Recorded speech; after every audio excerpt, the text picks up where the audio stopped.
سردم دلی صد پاره می گرید. میانی خانه ای به کودکم گهواره می گرید. زی بزم گرم شاهان خنده ای مستانه می آید. به چشم من ولی هر غشت پرجباره می گرید.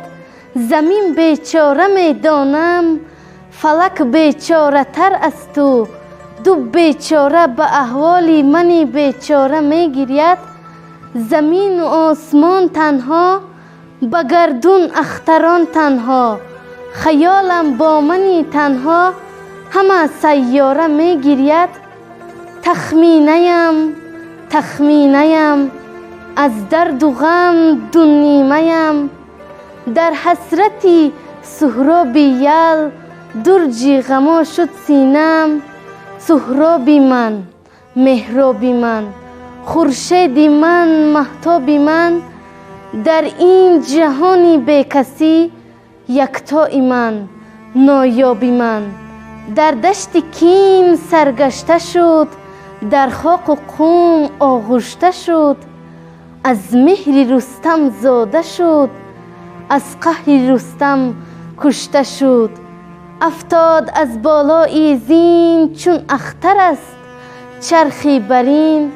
شیری سفیدم از تنش دریای خون شد در زمین. گفتم که می یابد اثر از رستمی عالی نظر. با آن نشان از پدر شد به نشان از بحر و بر.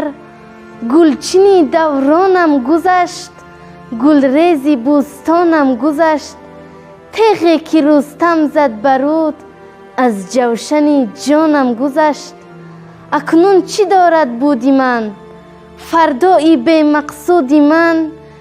دستی که گیرد روزی مرگ از پایه تابوت من. فریاد از بختی بدا از رستم و از قسمتا. دنیا تهی شد چون دلم وا حسرتا وا ویلتا.